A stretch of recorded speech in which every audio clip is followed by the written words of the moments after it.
People वाला कुआं, गांव के कुछ राज सिर्फ रात ही जानती है। गांव का नाम था भैरवपुर। छोटा सा गांव, चारों तरफ खेत, बीच में पुराना मंदिर और मंदिर के पीछे एक सूखा कुआं। गांव के लोग कुएं के पास शाम के बाद कभी नहीं जाते थे। कहते थे रात को वहां से किसी के रोने की आवाज आती है। पर रमेश गांव का नया लड़का था। शहर से पढ़ा लिखा, भूत प्रेत पर यकीन नहीं करता था। एक दिन उसने पूछा, ये कुआं इतना डरावना क्यों है? बुधिया दादी ने सिर्फ इतना कहा, बेटा, उस कुएं ने एक मां का सब कुछ छीन लिया है। रात 12:40 रमेश को नींद नहीं आ रही थी। बाहर हवा तेज चल रही थी और दूर से झप झप, जैसे कोई पानी में पैर डाल रहा हो। उसने दरवाजा खोला। आवाज मंदिर के पीछे वाले कुएं से आ रही थी।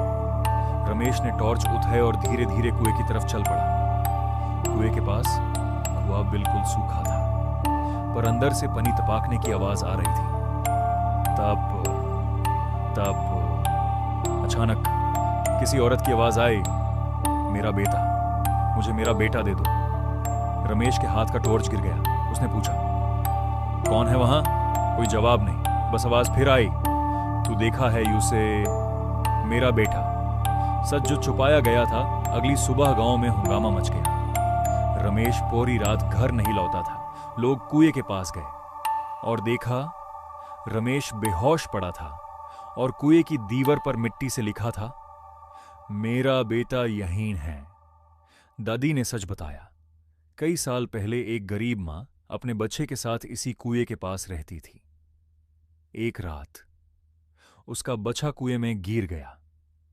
गांव वालों ने उसे चुप रहने को कहा, इज्जत का सवाल बोलकर, और उस मां ने उसी कुएं में खुद को फेंक दिया। आखिरी रात रमेश को होश आया। वो चिल्लाया, वो औरत अभी भी वहां है। उस रात गांव के लोगों ने पहली बार कुएं के अंदर देखा, और जो दिखा उसके बाद कोई भी उस जगह के पास नहीं गया। कुआं अब भी सूखा था, पर नीचे एक औरत बैठी थी, गोदी में बच्चा लिए, और सबकी तरफ देखकर मुस्कुरा रही थी।